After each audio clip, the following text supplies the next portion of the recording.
Andy Burnham is absolutely right. He was on Breakfast TV the other day saying that, on Breakfast TV on BBC, saying that the experience of travelling on Avanti is despicable. That you can't be sure that the cafeteria will accept cash.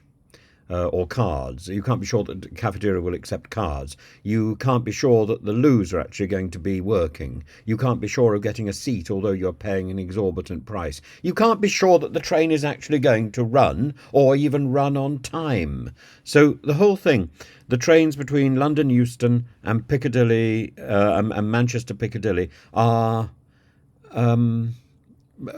bordering on worse than useless. It doesn't matter if 50 of them run on time. What about the other 50 that don't? You can't plan your life on a train service that is unreliable. So even, it's extraordinary.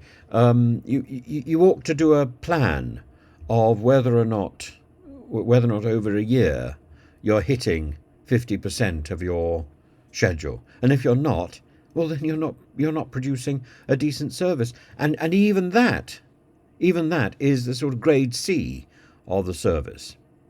We should be having a grade A service.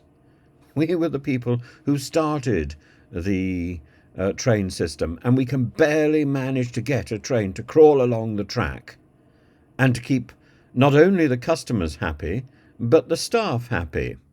The whole thing is a disgrace, and it's not specifically a party political thing. This is about a degeneration of our train service over the last 50 years or more.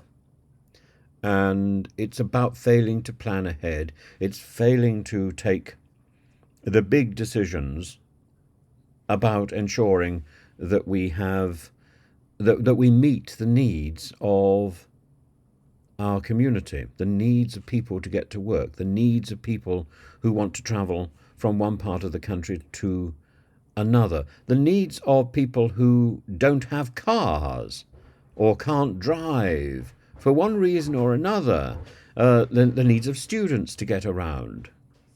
All of these needs, we've built up a society which depends on travel, and then we've removed the means of doing that travel by making it almost impossible to plan.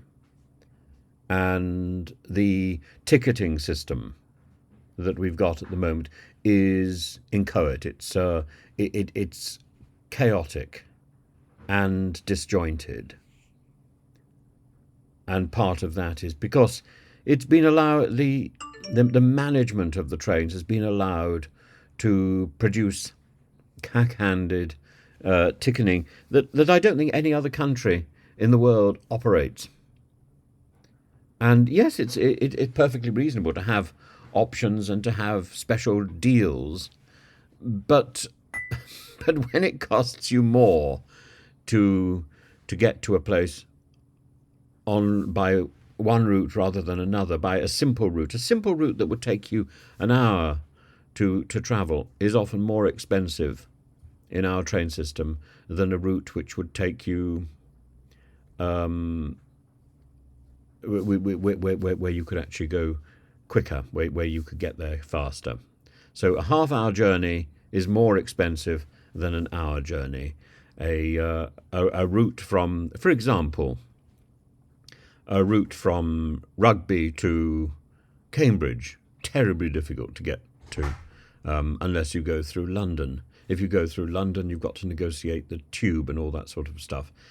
Perfectly easy to travel across the country, and yet the system doesn't seem to encourage it.